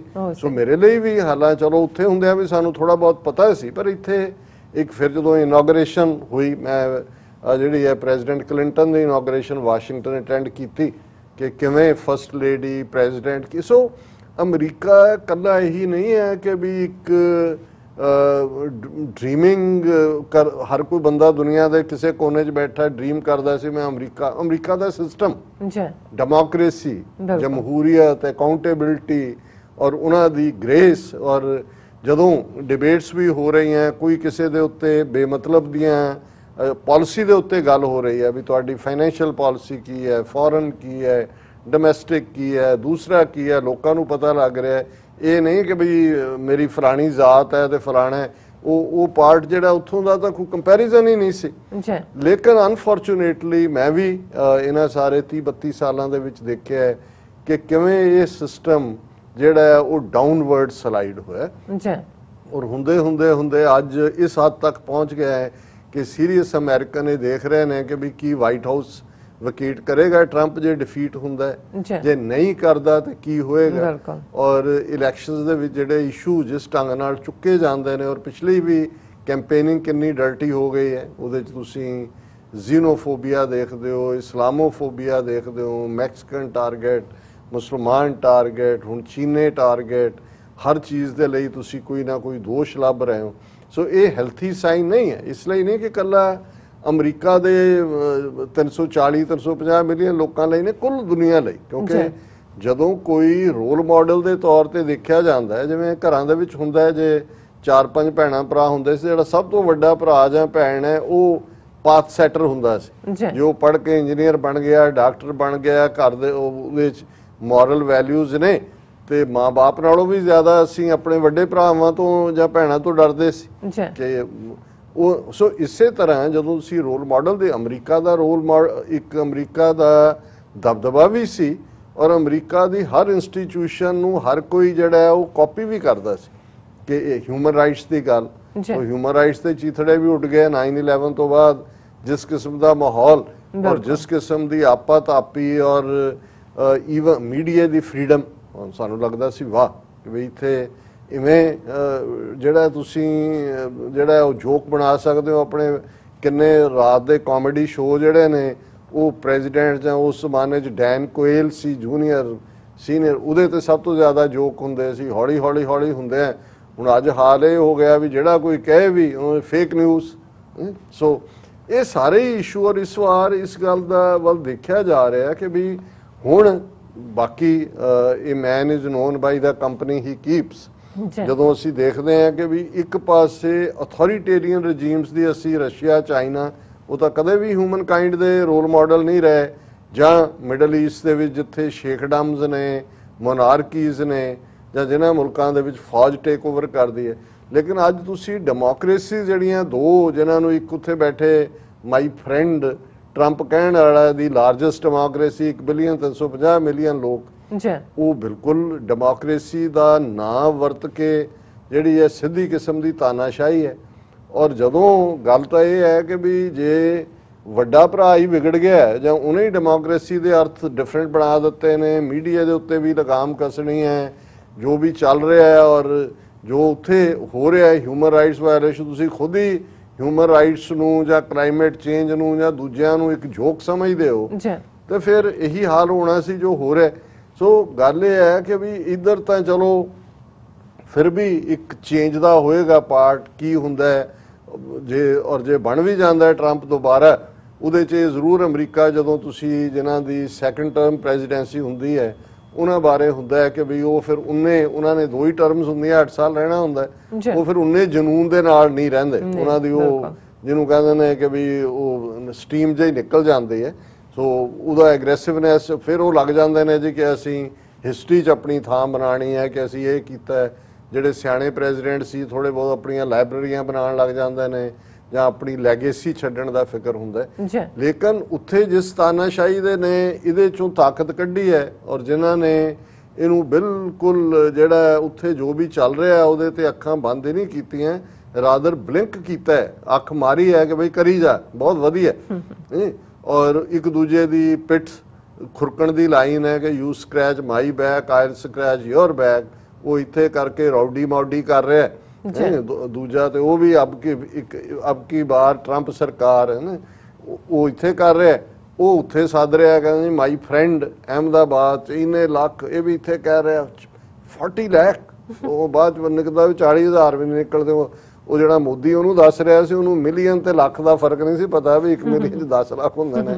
ਲੇਕਿਨ ਤੁਸੀਂ ਉਸ ਸਾਰੇ, ਔਰ ਜਦੋਂ ਇਹ ਮੋਦੀ ਉੱਥੇ ਹੈ ਉਦੋਂ ਦਿੱਲੀ ਦੇ ਵਿੱਚ ਮੁਸਲਮਾਨਾਂ ਦਾ ਔਰ ਦੂਜਾ ਜੋ ਕਤਲੇਆਮ ਕੀਤਾ ਗਿਆ, ਕਰੋੜਾਂ ਦੀ ਜਾਇਦਾਦ ਤਬਾਹ ਕੀਤੀ ਗਈ, ਔਰ ਉਦੋਂ ਤੁਸੀਂ ਹੁਣ ਅੱਜ ਵਿਚ ਹੰਟ ਦੇਖੋ ਕਿ ਕਿਵੇਂ ਉਹਨਾਂ ਨੂੰ ਹੀ ਝੂਠੇ, ਜਿਨ੍ਹਾਂ ਦੇ ਬੰਦੇ ਮਾਰੇ, ਜਿਨ੍ਹਾਂ ਦਾ ਘਰ ਸਾੜੇ, ਉਹਨਾਂ ਨੂੰ ਹੀ ਜਿਹੜਾ ਉਹ ਰਾਈਟ ਦੇ ਇੰਸਟੀਗੇਟਰ ਦੱਸਿਆ ਜਾ ਰਿਹਾ। 3 ਸਿੰਘ ਜਿਹੜੇ ਹਜ਼ੂਰ ਸਾਹਿਬ ਜਾਂਦੇ ਆ ਰਾਹ ਦੇ ਵਿੱਚ ਰੁਕੇ, ਲੰਗਰ ਦੀ ਸੇਵਾ ਕਰ ਰਹੇ ਨੇ, ਕਿਉਂਕਿ ਆਲਰੇਡੀ ਸੰਗਰੂਰ ਦੇ ਕਿਸਾਨਾਂ ਨੇ ਲਾਇਆ ਹੋਇਆ ਸੀ, ਉਹਨਾਂ ਨੂੰ ISI ਏਜੰਟ ਬਣਾ ਦਿੱਤਾ, UAPA ਦੇ ਥੱਲੇ ਬੁੱਕ ਕੀਤਾ ਹੋਇਆ। ਔਰ ਜਿਹੜੀਆਂ ਬੱਚੀਆਂ ਜਵਾਹਰ ਲਾਲ ਨਹਿਰੂ ਯੂਨੀਵਰਸਿਟੀ ਦੇ ਸਟੂਡੈਂਟ ਹੋਣ ਜਾਂ ਜਾਮੀਆ ਮਿਲੀਆ ਇਸਲਾਮੀਆ ਦੇ, ਉਹਨਾਂ ਨੂੰ ਕਿਵੇਂ ਅਜੇ ਵੀ ਜਿਹੜੀਆਂ ਨੇ ਉਹ ਉਹਨਾਂ ਦੀ ਜ਼ਮਾਨਤ ਤੱਕ ਨਹੀਂ ਹੋਣ ਦਿੱਤੀ ਜਾ ਰਹੀ, ਕਿੰਨਾ ਖਤਰਨਾਕ। ਔਰ ਇਧਰ ਸਭ ਠੀਕ ਠਾਕ ਹੈ। ਹੁਣ ਇਹ ਗੱਲਾਂ ਬਾਹਰਲੀ ਦੁਨੀਆ ਤੱਕ ਨਾ ਪਹੁੰਚਦੀਆਂ ਜਾਂ ਰਿਪੋਰਟ ਨਾ ਹੁੰਦੀਆਂ ਜੇ ਹਿਊਮਨ ਰਾਈਟਸ ਆਰਗੇਨਾਈਜੇਸ਼ਨਸ ਨਾ ਹੁੰਦੀਆਂ। ਬੇਸ਼ੱਕ ਜਿਹੜੀਆਂ within country human rights organisations operate ਕਰਦੀਆਂ ਰਹੀਆਂ ਨੇ, ਜੇ ਪੰਜਾਬ ਦੇ ਹਵਾਲੇ ਨਾਲ ਅਸੀਂ ਕਹਿਣਾ ਹੋਏ, Jaswant Singh Khalra human rights activist ਸੀ।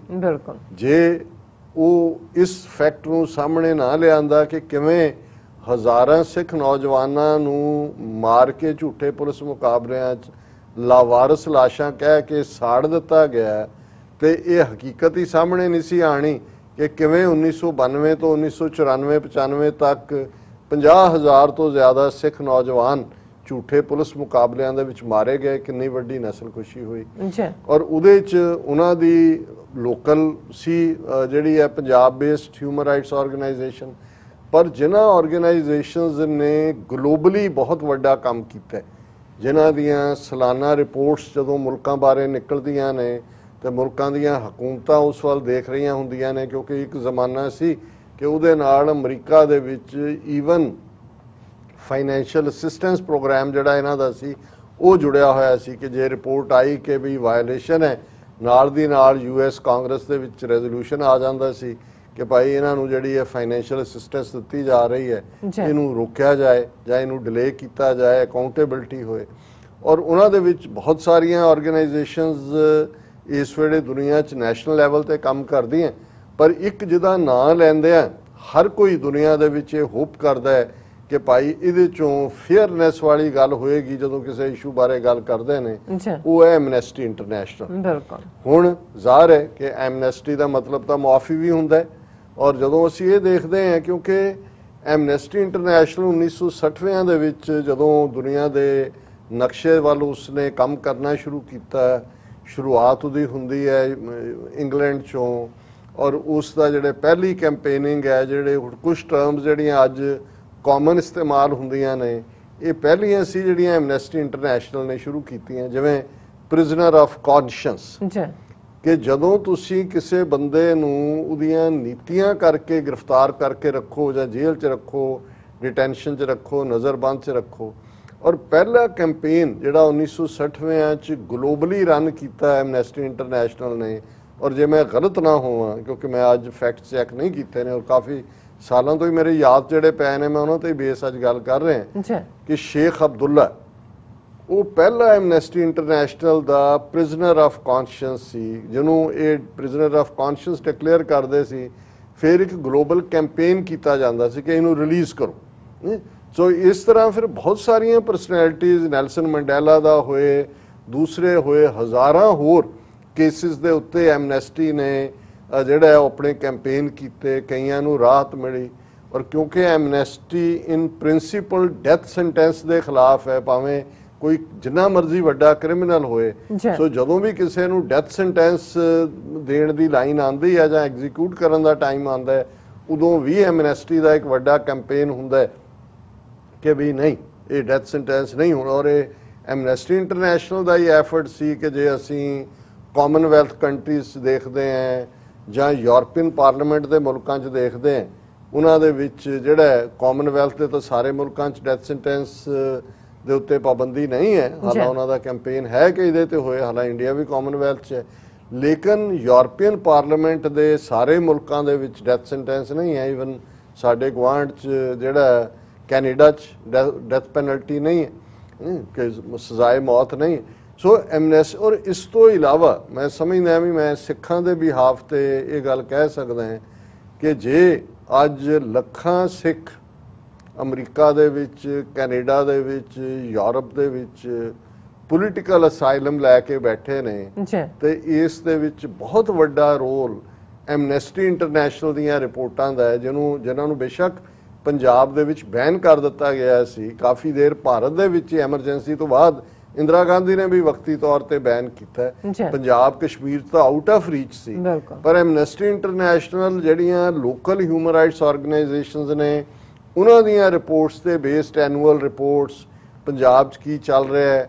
ਔਰ ਇਹਦੇ ਵਿੱਚ ਦੂਸਰੀ ਵੱਡੀ ਆਰਗੇਨਾਈਜੇਸ਼ਨ ਹਿਊਮਨ ਰਾਈਟਸ ਵਾਚ, ਜਿਹਨੂੰ ਇੱਕ ਸਟੇਜ ਤੇ ਏਸ਼ੀਆ ਵਾਚ ਕਹਿੰਦੇ ਸੀ, ਅੱਜ ਹਿਊਮਨ ਰਾਈਟਸ ਵਾਚ ਕਹਿੰਦੇ ਨੇ। ਔਰ ਹਿਊਮਨ ਰਾਈਟਸ ਵਾਚ ਨੇ ਵੀ, ਉਹ ਅਮਰੀਕਾ ਨਿਊਯਾਰਕ ਬੇਸਡ ਹੈ, ਉਹਨਾਂ ਨੇ ਵੀ ਕੰਮ ਕੀਤਾ। ਪਰ ਅੱਜ ਅਸੀਂ ਐਮਨੈਸਟੀ ਇੰਟਰਨੈਸ਼ਨਲ ਦੀ ਗੱਲ ਇਸ ਲਈ ਕਰ ਰਹੇ ਹਾਂ ਕਿ ਜਦੋਂ ਅਸੀਂ ਨਾਜ਼ੀ ਤਰਜ਼ ਦੀ ਹਕੂਮਤ ਕਹਿੰਦੇ ਹਾਂ, ਭਾਰਤ ਦੀ ਜ਼ਾਹਰ ਹੈ ਨਾਜ਼ੀ ਜਰਮਨੀ ਦੀ ਅਸੀਂ ਗੱਲ ਕਰਦੇ ਹਾਂ, ਜਦੋਂ ਤੁਸੀਂ ਅੱਜ ਫਾਸ਼ੀਵਾਦੀ ਤਰਜ਼ ਦੀ ਨਾਜ਼ੀ ਹਕੂਮਤ ਕਿਹਾ, ਫਾਸ਼ਿਜ਼ਮ, ਮਸੋਲਨੀ ਇਟਲੀ ਦੇ ਵਿੱਚ, ਬਰਾਊਨ ਸ਼ਰਟਸ, ਔਰ ਇਹ ਨਾਜ਼ੀ, ਔਰ ਇਹ ਜਿਹੜਾ RSS ਦੀ ਆਈਡੀਓਲੋਜੀ ਔਰ ਮੋਦੀ ਰਜੀਮ, ਇੱਕ ਕੰਬੀਨੇਸ਼ਨ ਹੈ ਨਾਜ਼ੀਵਾਦ ਦਾ ਵੀ ਔਰ ਫਾਸ਼ੀਵਾਦ ਦਾ ਵੀ।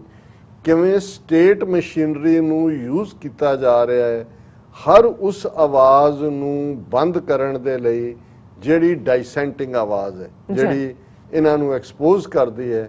ਔਰ ਐਮਨੈਸਟੀ ਇੰਟਰਨੈਸ਼ਨਲ, ਜਿਹਨੇ ਭਾਰਤ ਵਿੱਚ ਮੋਦੀ ਰਜੀਮ ਵੱਲੋਂ ਘੱਟ ਗਿਣਤੀਆਂ ਦੇ ਨਾਲ ਕੀ ਕੀਤਾ ਜਾ ਰਿਹਾ ਹੈ, ਕਸ਼ਮੀਰ ਦੇ ਵਿੱਚ ਜੋ 5 ਅਗਸਤ 2019 ਤੋਂ ਬਾਅਦ ਪਿਛਲੇ 13-13.5 ਮਹੀਨੇ 'ਚ ਹੋਇਆ, ਐਮਨੈਸਟੀ ਦੀਆਂ ਰਿਪੋਰਟਸ ਇਹਦੇ ਤੇ ਰੈਗੂਲਰ ਰਹੀਆਂ। ਸੋ ਕਾਲਡ ਦਿੱਲੀ ਰਾਇਟਸ ਜਿਹਨਾਂ ਨੂੰ ਕਿਹਾ ਗਿਆ, ਉਹਦੇ 'ਚ ਹਕੂਮਤ ਦਾ ਕੀ ਰੋਲ ਰਿਹਾ ਹੈ, ਇਸ ਦੇ ਉੱਤੇ ਐਮਨੈਸਟੀ ਦੀਆਂ ਰਿਪੋਰਟਸ ਆਈਆਂ। ਔਰ ਹਰ ਉਹ ਮੁੱਦਾ, ਜਰਨਲਿਸਟਸ ਦੀ ਕਿਲਿੰਗ ਜਿਹੜੀ ਹੋ ਰਹੀ ਹੈ, ਡਾਈਸੈਂਟਿੰਗ ਜਰਨਲਿਸਟ ਨੂੰ ਮਾਰਿਆ ਜਾ ਰਿਹਾ ਹੈ, ਉਸ ਦੇ ਉੱਤੇ ਰਿਪੋਰਟਸ, ਔਰ ਕੁੱਲ ਮਿਲਾ ਕੇ ਦਲਿਤਾਂ ਦੇ ਨਾਲ, ਮੁਸਲਮਾਨਾਂ ਦੇ ਨਾਲ, ਘੱਟ ਗਿਣਤੀਆਂ ਦੇ ਨਾਲ, ਔਰ ਪੰਜਾਬ ਦੇ ਬਾਰੇ ਵੀ ਰਿਪੋਰਟਸ ਵਕਤਨ ਬਾ ਵਕਤਨ ਆਉਂਦੀਆਂ ਰਹੀਆਂ। ਜੇਲ੍ਹਾਂ ਦੀ ਕੀ ਹਾਲਤ ਹੈ, ਕਿਵੇਂ ਝੂਠੇ, ਹੁਣ ਯੋਗੀ ਆਦਿੱਤਿਆਨਾਥ ਦਾ ਉੱਥੇ ਕੀ ਚੱਲ ਰਿਹਾ ਹੈ, ਕਿਵੇਂ ਫੇਕ ਸਟੇਜ ਐਨਕਾਊਂਟਰ ਨੇ। ਔਰ ਇਸ ਸਾਰੇ ਦੇ ਲਈ ਜ਼ਰੂਰੀ ਹੈ ਕਿ ਵੀ ਐਮਨੈਸਟੀ ਇੰਟਰਨੈਸ਼ਨਲ ਨੇ ਆਪਣੇ ਆਫਿਸ ਜਿਹੜੇ ਨੇ ਦਿੱਲੀ ਦੇ ਵਿੱਚ ਵੀ, ਔਰ ਮੋਰ ਦੈਨ ਵਨ ਭਾਰਤ ਦੇ ਵਿੱਚ ਬਣਾਏ ਹੋਏ ਸੀ, ਔਰ ਉਹਨਾਂ 'ਚ ਵੀ ਇਸ ਗੱਲ ਦੇ ਮੱਦੇਨਜ਼ਰ, ਕਿਉਂਕਿ ਜੇ ਤੁਸੀਂ ਮੋਦੀ ਸਰਕਾਰ ਦਾ ਪੈਟਰਨ ਦੇਖੋ 2014 ਤੋਂ ਲੈ ਕੇ, ਇਹਨਾਂ ਨੇ ਹਰ ਉਸ ਆਵਾਜ਼ ਨੂੰ ਸਭ ਤੋਂ, ਕਿਉਂਕਿ ਪਹਿਲਾਂ ਤਾਂ ਈਵਨ ਫੋਰਡ ਫਾਊਂਡੇਸ਼ਨ ਜਾਂ Christian charity organisations, even mother Teresa, ਜਿਹੜੀਆਂ ਦਲਿਤ ਬੱਚਿਆਂ ਨੂੰ ਫ੍ਰੀ ਫੂਡ, ਮੈਡੀਕਲ ਫੈਸਿਲਿਟੀਜ਼, ਕੋਈ ਵੈਕਸੀਨੇਸ਼ਨ, ਉਹਨਾਂ ਦਾ ਸ਼ਿਕੰਜਾ ਕੱਸਿਆ। ਕਈ ਹਜ਼ਾਰ ਜਿਹੜੀਆਂ NGOs ਉਹਨਾਂ ਨੂੰ ਕਿਹਾ ਜਾਂਦਾ, ਨਾਨ ਗਵਰਨਮੈਂਟਲ ਆਰਗੇਨਾਈਜੇਸ਼ਨ, ਕਿਉਂਕਿ ਉਹਨਾਂ ਦੀ ਫੰਡਿੰਗ ਬਾਹਰੋਂ ਹੁੰਦੀ ਸੀ। ਬਾਹਰ ਜਿਹੜੀਆਂ ਇੱਥੇ ਹਿਊਮੈਨਿਟੇਰੀਅਨ ਜਾਂ ਆਰਗੇਨਾਈਜੇਸ਼ਨਸ ਨੇ, ਜਾਂ ਜਿਹੜੇ ਫਿਲੈਂਥਰੋਪਿਸਟ ਨੇ, ਉਹ ਮਦਦ ਕਰਦੇ ਨੇ। ਉਹਨਾਂ ਦੇ ਨਾਲ ਉੱਥੇ 40% ਤੋਂ ਲੋਕ ਜਿਹੜੇ ਗਰੀਬੀ ਰੇਖਾ ਤੋਂ ਥੱਲੇ ਨੇ, ਔਰ ਬਿਲੋ ਦਾ ਪਾਵਰਟੀ ਲਾਈਨ ਡਿਫਾਈਨ ਕੀਤਾ ਜਾਂਦਾ, ਜਿਹਨੂੰ 2 ਵੇਲੇ ਦੀ ਰੋਟੀ ਨਸੀਬ ਨਾ ਹੋਏ, 1 ਵੇਲੇ ਮਿਲੇ। ਔਰ ਉਹ ਵੀ ਕਿੰਨੀ ਵੱਡੀ ਗਿਣਤੀ 'ਚ ਬੱਚੇ ਉੱਥੇ ਮਾਲ ਨਰਿਸ਼ਟ ਨੇ ਦੁਨੀਆ ਦੇ ਵਿੱਚ। ਕਿੰਨੇ ਜਿਹੜੇ ਨੇ ਉਹ TB ਨਾਲ ਮਰ ਜਾਂਦੇ ਨੇ, ਕਿੰਨੇ ਅਜੇ ਵੀ ਆਮ ਬਿਮਾਰੀਆਂ, ਮਲੇਰੀਆ, ਡਾਇਰੀਆ, ਡਾਇਸੈਂਟਰੀ ਔਰ ਇਹਨਾਂ ਫਲੂ, ਇਹਨਾਂ ਦੇ ਨਾਲ ਮਰ ਜਾਂਦੇ ਨੇ। ਤੇ ਜੇ ਅਜੇ ਵੀ ਥੋੜਾ ਬਹੁਤ ਬਚਾਇਆ ਤੇ ਬਹੁਤ ਵੱਡਾ ਰੋਲ ਇਹਨਾਂ ਦਾ ਸੀ। ਸੋ ਉਹਨਾਂ ਨੇ ਜਿਹੜਾ ਫੋਰਨ ਰੈਗੂਲੇਸ਼ਨ ਐਕਟ ਦੇ ਥੱਲੇ ਉਹਨਾਂ ਦਾ ਸ਼ਿਕੰਜਾ ਕੱਸਿਆ, ਉਹਨਾਂ ਤੇ ਇਲਜ਼ਾਮ ਲਾਤਾ ਕਿ ਜੀ ਇਹ ਇਲੀਗਲ ਮਨੀ, ਇਹ ਟੈਰਰਿਜ਼ਮ ਜਾ ਰਹੀ ਹੈ, ਇੰਡੀਆ 'ਚ ਇੰਟਰਫੀਅਰ। ਖਾਸ ਤੌਰ ਤੇ ਜਦੋਂ ਕੋਡਾਕੁਲਮ ਤਮਿਲਨਾਡੂ ਦੇ ਵਿੱਚ ਇਹਨਾਂ ਦੇ ਨਿਊਕਲੀਅਰ ਪਲਾਂਟ ਦੇ ਖਿਲਾਫ ਜਿਹੜੀਆਂ ਜਥੇਬੰਦੀਆਂ ਸੀ, NGOs, ਉਹਨਾਂ ਨੇ ਲੋਕਾਂ ਨੂੰ ਮੋਬਿਲਾਈਜ਼ ਕੀਤਾ ਤੇ ਇਹਨਾਂ ਨੇ ਕਿਹਾ ਜੀ ਦੇਖੋ ਸਾਡੇ ਇੰਟਰਫੀਅਰੈਂਸ ਕਰ ਰਹੇ ਨੇ। ਫਿਰ ਜਿਵੇਂ ਉੜੀਸਾ ਜਾਂ ਝਾਰਖੰਡ ਔਰ ਛੱਤੀਸਗੜ੍ਹ, ਜਿੱਥੇ ਵੱਡੇ ਵੱਡੇ ਕਾਰਪੋਰੇਟ ਅਮਰੀਕਾ ਵਾਲੇ ਜਾ ਕੇ ਮਾਈਨਿੰਗ ਦੇ ਨਾਂ ਥੱਲੇ ਟ੍ਰਾਈਬਲਸ ਦੀਆਂ ਜ਼ਮੀਨਾਂ ਖੋਹ ਰਹੇ ਨੇ, ਔਰ ਉਹਨਾਂ ਨੂੰ ਲੈਂਡਲੈਸ, ਉਹਨਾਂ ਦੇ ਵਿੱਚ ਕੰਮ ਕਰਨ ਵਾਲੀਆਂ ਜਿਹੜੀਆਂ NGOs ਨੇ, ਉਹਨਾਂ ਸਾਰਿਆਂ ਦੇ ਦਰਵਾਜ਼ੇ ਬੰਦ ਕੀਤੇ। ਜਿਹੜੀਆਂ ਕ੍ਰਿਸਚੀਅਨ ਚੈਰਿਟੀਜ਼ ਸੀ, ਉਹਨਾਂ ਨੂੰ ਕਿਹਾ ਜੀ ਇਹ ਤਾਂ ਕਨਵਰਟ ਕਰ ਰਹੇ ਨੇ, ਔਰ ਉਹਨਾਂ ਨੇ 12-13 ਤੋਂ ਜ਼ਿਆਦਾ ਸਟੇਟਾਂ ਨੇ ਜਿਹੜੇ ਨੇ ਐਂਟਾਈ ਕਨਵਰਸ਼ਨ ਲਾਅ, ਖਾਸ ਤੌਰ ਤੇ BJP ਰਨ ਸਟੇਟਾਂ ਨੇ, ਉਹਨਾਂ ਦੇ ਥੱਲੇ ਉਹਨਾਂ ਦਾ ਸ਼ਿਕੰਜਾ ਕੱਸਿਆ। ਇਹਦੇ ਬਾਵਜੂਦ ਐਮਨੈਸਟੀ ਇੰਟਰਨੈਸ਼ਨਲ ਤੇ ਮੈਂ ਹੁਣ ਫੋਕਸ ਕਰਾਂਗਾ ਕਿ ਉਹਨਾਂ ਨੇ ਆਪਣਾ ਕੰਮ ਜਾਰੀ ਰੱਖਿਆ, ਔਰ ਕਿਵੇਂ ਉਹਨਾਂ ਦੀ ਹਰਾਸਮੈਂਟ ਹੁੰਦੀ ਅੱਜ ਇਸ ਹੱਦ ਤੱਕ ਪਹੁੰਚ ਗਈ ਕਿ 10 ਸਤੰਬਰ ਨੂੰ ਜਿੰਨੇ ਬੈਂਕ ਅਕਾਊਂਟ ਸੀ ਐਮਨੈਸਟੀ ਇੰਟਰਨੈਸ਼ਨਲ ਦੇ, ਕਿਉਂਕਿ ਇਹਨਾਂ ਤੇ ਪਾਬੰਦੀ ਕਿ ਤੁਸੀਂ ਵਿਦਨ ਰੇਜ਼ ਕਰੋ, ਬਾਹਰੋਂ ਦਾ ਪੈਸਾ ਆਣਾ ਨਹੀਂ ਸੀ। ਹੁਣ ਐਮਨੈਸਟੀ ਇੰਟਰਨੈਸ਼ਨਲ ਦਾ ਕੰਮ ਇੰਨਾ ਚੰਗਾ ਹੈ, ਔਰ ਭਾਰਤ ਦੇ ਵਿੱਚ ਵੀ ਇਨਸਾਫ ਨੂੰ ਪਿਆਰ ਕਰਨ ਵਾਲੇ ਲੋਕ ਨੇ। 1 ਲੱਖ ਤੋਂ ਜ਼ਿਆਦਾ ਇਹਨਾਂ ਦੇ ਡੋਨਰ ਸੀ, ਜਿਨ੍ਹਾਂ ਰਾਹੀਂ ਐਮਨੈਸਟੀ ਇੰਟਰਨੈਸ਼ਨਲ ਦਾ ਚੈਪਟਰ, ਜਿਨ੍ਹਾਂ 'ਚ ਉੱਥੇ ਕੋਈ ਗੋਰੇ ਨਹੀਂ ਬੈਠੇ ਹੋਏ, ਉਹਨਾਂ ਦੇ ਮੈਜੋਰਟੀ ਹਿੰਦੂ ਹੀ ਨੇ, ਬੀਬੀਆਂ, ਬੰਦੇ ਜਿਹੜੇ ਉਹਨਾਂ ਦਫ਼ਤਰਾਂ ਨੂੰ ਰਨ ਕਰਦੇ ਸੀ, ਪਰ ਜਿਹੜੇ ਇਨਸਾਫ ਪਸੰਦ ਔਰ ਜਿਹੜੇ ਹਕੀਕਤ ਨੂੰ ਸਾਹਮਣੇ ਲਿਆਉਣ ਵਾਲੇ। ਪਰ ਉਹਨਾਂ ਦੇ ਉੱਤੇ ਵੀ ਇਹ ਚਾਰਜ ਲਾ ਕੇ ਕਿ ਜੀ ਇਹ ਤਾਂ ਮਨੀ ਲਾਂਡਰਿੰਗ ਕਰ ਰਹੇ ਨੇ। 10 ਸਤੰਬਰ ਨੂੰ ਉਹਨਾਂ ਦੇ ਸਾਰੇ ਅਕਾਊਂਟ ਫ੍ਰੀਜ਼ ਕਰ ਦਿੱਤੇ ਗਏ। ਔਰ ਅੱਜ ਜਿਹੜੀ ਮੇਨ ਖਬਰ ਸਾਰੇ ਇੰਟਰਨੈਸ਼ਨਲ ਮੀਡੀਆ 'ਚ ਹੈ ਕਿ Amnesty International halt its work in India due to reprisal from Indian government, ਕਿ ਉਹਨਾਂ ਨੇ ਅੱਜ ਭਾਰਤ ਦੇ ਆਪਣੇ ਸਾਰੇ ਦਫ਼ਤਰ ਬੰਦ ਕਰਕੇ ਕਿਹਾ ਕਿ ਵੀ ਅਸੀਂ ਖਤਮ ਕਰ ਰਹੇ ਹਾਂ ਆਪਣਾ ਆਪਰੇਸ਼ਨ।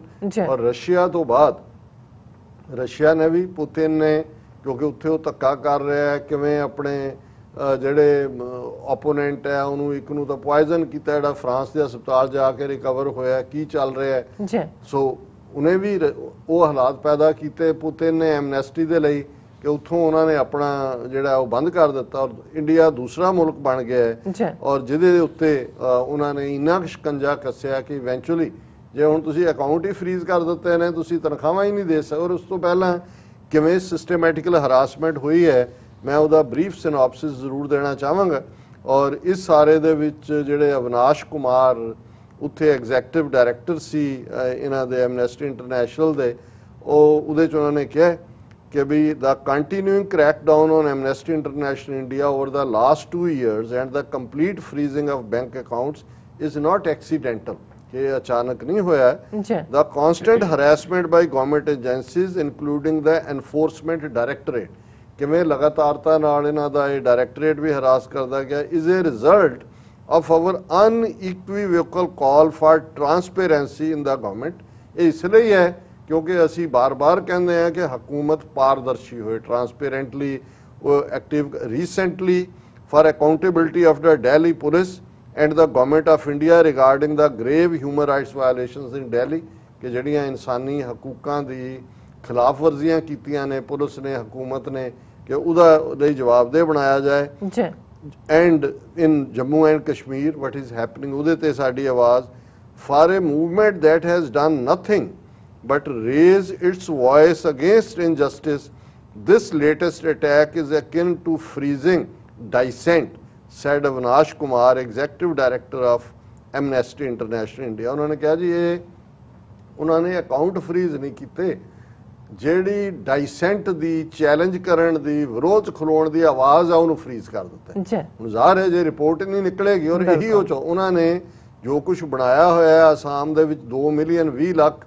ਅਸਾਮੀ ਮੁਸਲਮਾਨ ਔਰ ਟਰਾਈਬਲ ਸਟੇਟਲੈਸ ਡਿਕਲੇਅਰ ਕੀਤੇ ਨੇ, ਵੱਡੀ ਗਿਣਤੀ 'ਚ ਉੱਥੇ ਜੇਲ੍ਹਾਂ ਬਣ ਰਹੀਆਂ ਨੇ, ਕੰਸੈਂਟਰੇਸ਼ਨ ਕੈਂਪ ਬਣ ਰਹੇ ਨੇ ਕਈ ਮੀਲ ਦੇ ਵਿੱਚ, ਜਿੱਥੇ ਰੱਖਣ ਦੀਆਂ ਤਿਆਰੀਆਂ ਨੇ। जी ਭਾਰਤ ਦੇ ਵਿੱਚ ਵੀ ਇਹੀ ਹੋਏਗਾ, ਬਾਕੀ ਥਾਵਾਂ ਤੇ ਵੀ ਮੁਸਲਮਾਨਾਂ ਨਾਲ, ਸਿੱਖਾਂ ਨਾਲ, ਦਲਿਤਾਂ ਨਾਲ। ਇਹ ਬਿਲਕੁਲ ਅਜੇ ਤਾਂ ਨਾਜ਼ੀਆਂ ਨੇ ਤਾਂ ਜਰਮਨ ਦੀ ਕਿੰਨੀ ਕੁ ਆਬਾਦੀ ਉਦੋਂ ਸੀ, ਹੁਣ ਜਦੋਂ ਸੀ 1 ਬਿਲੀਅਨ 350 ਮਿਲੀਅਨ ਲੋਕਾਂ ਦੀ ਗੱਲ ਕਰਦੇ ਹੋ ਤਾਂ ਅੰਦਾਜ਼ਾ ਲਾਓ ਵੀ ਉਹਨਾਂ ਲੋਕਾਂ ਦੀਆਂ ਆਜ਼ਾਦੀਆਂ ਕੁਚਲਣ ਲਈ, ਉਹਨਾਂ ਨੂੰ ਗ੍ਰਿਫਤ 'ਚ ਰੱਖਣ ਲਈ ਕਿਸ ਕਿਸਮ ਦਾ ਨੈਟਵਰਕ ਉਹ ਤਿਆਰ ਕਰ ਰਹੇ ਹੋਣਗੇ। ਉਹਨਾਂ ਨੇ ਕਿਹਾ ਵੀ ਇਹ ਫਰੀਜ਼ਿੰਗ ਆਫ ਅਕਾਊਂਟ नहीं है, ये फ्रीजिंग ऑफ डाइसेंट है। और ये उन्होंने कहा कि भी treating human rights organisations like criminal enterprises and dissenting individuals as criminals without any credible evidence is a deliberate attempt by enforcement directorate and government of India to stoke a climate of fear and dismantle the critical voices of India। कि ये deliberately एक डर दा आलम उन्होंने खड़ा कर दिता है ताकि जिहड़ी विरोध की आवाज़ है उठ ही ना सके, तुसी साह भी ना ला सको, तुहाडी जबान सील कर दी गई है। It reeks of fear and repression, ignores the human cost to this crackdown, particularly during a pandemic, and violates people's basic rights to freedom of speech and expression, assembly and association granted by Indian Constitution and international human rights law। कि आपस इकट्ठे होना, गल करना। और ये जो मोदी ये कहता सी कि विपदा में ही अवसर है, कि भाई इस मुसीबत चों ही मौका कढ़ो, सो ये मौका उन्होंने कढ़िया कि एमनेस्टी इंटरनेशनल का भी ਜਿਹੜਾ ਉਹ ਘੋਗਾ ਚਿੱਤ ਕਰ ਦਿੱਤਾ ਹੈ, ਤੇ ਉਹਨਾਂ ਦੀ ਵੀ ਆਵਾਜ਼ ਕ੍ਰਸ਼ ਕਰ ਦਿੱਤੀ ਹੈ।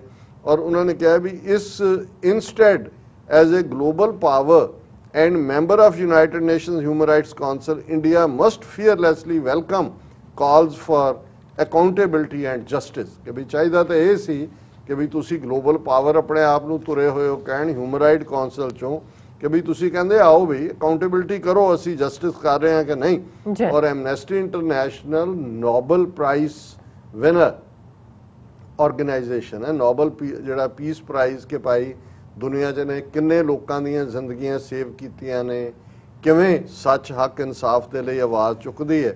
और भारत दे विच हुण उन्हां ने पूरा अज उन्हां दे वैबसाइट दे उत्ते है कि किवें 2018 तो लैके इन्हां 2 सालां च एमनेस्टी नूं हरास किया गया।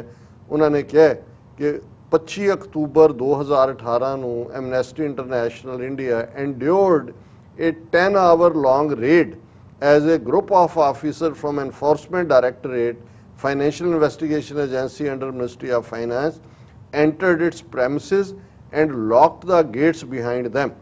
कि भी ये 25 अक्तूबर 2018 नूं 10 घंटे उन्होंने अटैक किया, आके रेड, गेट बंद कर दिते और सारे डॉकूमेंट वगैरह चुक के लै गए। फिर उन्होंने कहा कि immediately after the raid the bank accounts were also frozen by the ED. हुण तां गवर्नमेंट ने कीते ने, उदों एनफोर्समेंट डायरैक्टर ने बैंक अकाउंट बंद कर दिते। As a result Amnesty International India was force to let go of a number of its staff adversely affecting its work in India.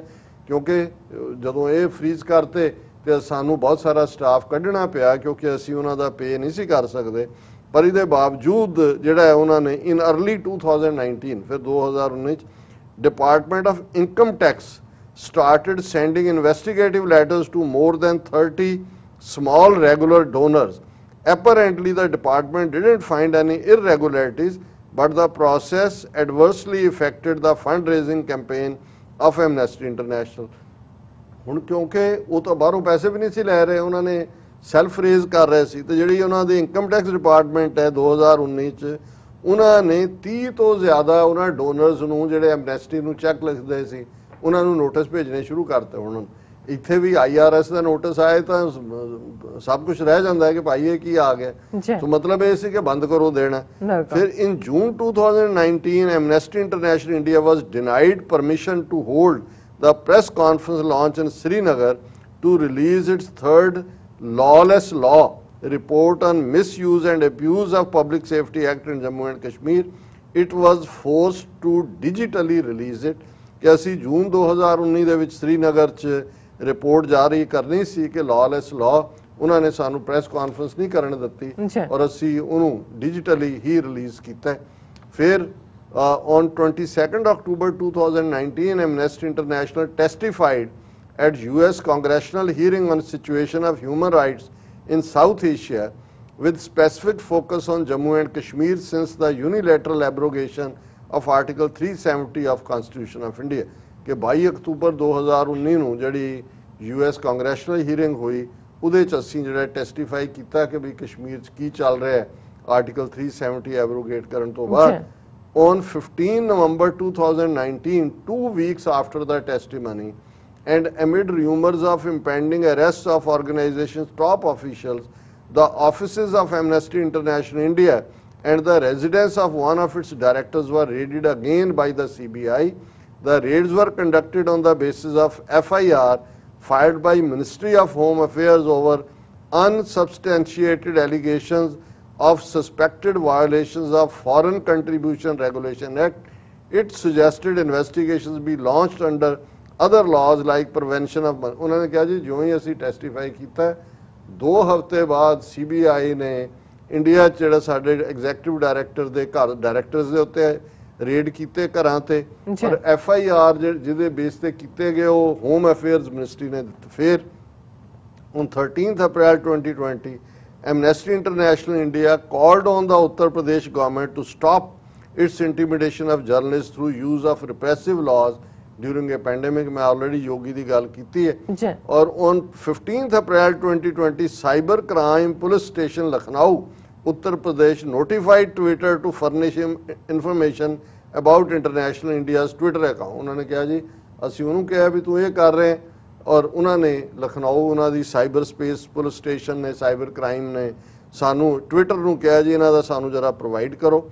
ਫਿਰ on 5th August 2020 marking the first anniversary of abrogation of Article 370 of Constitution of India, Amnesty International India released an update on the situation of human rights in Jammu and Kashmir ਕਿ ਅਸੀਂ release ਕੀਤਾ। ਨਾਲ ਦੀ ਨਾਲ ਉਹਨਾਂ ਨੇ ਕਿਹਾ ਕਿ 28 ਅਗਸਤ 2020 ਨੂੰ ਅਸੀਂ 6 ਮਹੀਨੇ ਹੋ ਗਏ ਸੀ ਦਿੱਲੀ ਰਾਇਟਸ ਨੂੰ ਨਾਰਥ ਈਸਟ ਦਿੱਲੀ 'ਚ ਉਸ ਰਿਪੋਰਟ ਨੂੰ ਰਿਲੀਜ਼ ਕੀਤਾ ਔਰ ਕਿ ਦਿੱਲੀ ਪੁਲਿਸ ਕਿਵੇਂ ਕੰਪਲੀਸਿਟ ਸੀ ਔਰ ਇਹਦੇ 'ਚ 53 ਲੋਕ ਕਿਵੇਂ ਮਾਰੇ ਗਏ। The release of 2 publications has provided fresh impetus to the establishment to harass and intimidate Amnesty International India through its investigative। ਕਿ 2 ਰਿਪੋਰਟਾਂ ਤੋਂ ਬਾਅਦ ਉਹਨਾਂ ਨੇ ਫਿਰ ਆਪਣਾ ਕੰਮ ਤੇਜ਼ ਕਰ ਦਿੱਤਾ ਔਰ ਹੁਣ 10 ਸਤੰਬਰ 2020 ਨੂੰ ਸਾਨੂੰ ਇਹ ਪਤਾ ਲੱਗਿਆ ਕਿ all bank accounts were completely frozen by the Enforcement Directorate, bringing most of the work of the human rights organization to a grinding halt।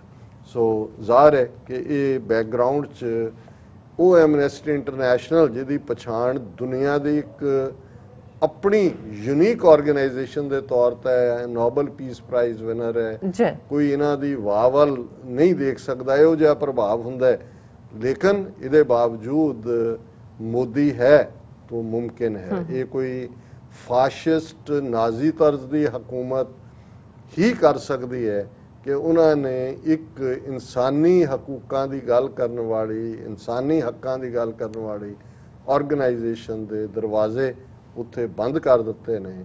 ਇਹ ਹੈ ਮਹਾਨ ਜਮਹੂਰੀਅਤ, ਦੁਨੀਆ ਦੀ ਸਭ ਤੋਂ ਵੱਡੀ ਜਮਹੂਰੀਅਤ, ਭਾਰਤ ਦੀ ਅਸਲੀ ਹਾਲਤ। ਜੀ ਡਾਕਟਰ ਸਾਹਿਬ ਤੁਹਾਡਾ ਬਹੁਤ ਬਹੁਤ ਸ਼ੁਕਰੀਆ। ਤੁਸੀਂ ਬਹੁਤ ਹੀ ਅਹਿਮ ਇਸ਼ੂ ਸਾਡੇ ਦਰਸ਼ਕਾਂ ਨਾਲ ਸਾਂਝਾ ਕੀਤਾ ਹੈ। ਆਸ ਕਰਦੇ ਹਾਂ ਕਿ ਪਸੰਦ ਆਇਆ ਹੋਵੇਗਾ ਸਾਡੇ ਦਰਸ਼ਕਾਂ ਨੂੰ। ਸੋ ਬ੍ਰੇਕ ਲੈਂਦੇ ਹਾਂ। ਬ੍ਰੇਕ ਲੈਣ ਤੋਂ ਪਹਿਲਾਂ ਅਸੀਂ ਆਪਣੇ ਦਰਸ਼ਕਾਂ ਤੇ ਸਰੋਤਿਆਂ ਨੂੰ ਅਪੀਲ ਤੇ ਬੇਨਤੀ ਕਰਦੀ ਹੈ ਵਿਊਅਰਸ, ਜਿਸ ਤਰ੍ਹਾਂ ਕਿ ਤੁਸੀਂ ਜਾਣਦੇ ਹੋ ਕਿ TV 84 ਹੱਕ ਸੱਚ ਇਨਸਾਫ ਦੀ ਜਿਹੜੀ ਆਵਾਜ਼ ਹੈ ਉਸ ਨੂੰ ਬੁਲੰਦ ਕਰ ਰਿਹਾ ਹੈ। ਸੋ ਅਸੀਂ ਚਾਹਾਂਗੇ ਕਿ ਤੁਸੀਂ ਇਹ ਆਵਾਜ਼ ਇਸੇ ਤਰ੍ਹਾਂ ਹੀ ਬੁਲੰਦ ਰੱਖੋ। ਆਪਣੀ ਜਿਹੜੀ ਹੈ ਤੁਸੀਂ ਮਾਈਕ ਸਹਾਇਤਾ ਦੇ ਨਾਲ, ਆਪਣੀ ਮਾਈਕ ਸਹਾਇਤਾ ਤੁਸੀਂ ਸਾਡੀ ਵੈਬਸਾਈਟ tv84.tv ਤੇ ਜਾ ਕੇ ਪੇਪਲ ਦੀ ਵਰਤੋਂ ਕਰਕੇ ਵਨ ਟਾਈਮ ਡੋਨੇਟ ਕਰ ਸਕਦੇ ਹੋ, ਮੰਥਲੀ ਡੋਨੇਟ ਵੀ ਕਰ ਸਕਦੇ ਹੋ।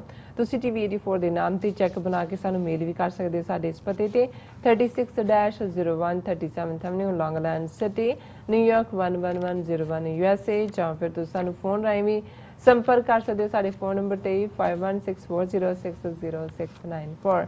Thank you so much viewers. ਵਿਚਾਰਾਂ ਦਾ ਸਿਲਸਿਲਾ ਇਸ ਤਰ੍ਹਾਂ ਚੱਲਦਾ ਰਹੇਗਾ। ਮਿਲਦੇ ਹਾਂ ਛੋਟੀ ਜਿਹੀ ਬ੍ਰੇਕ ਤੋਂ ਬਾਅਦ।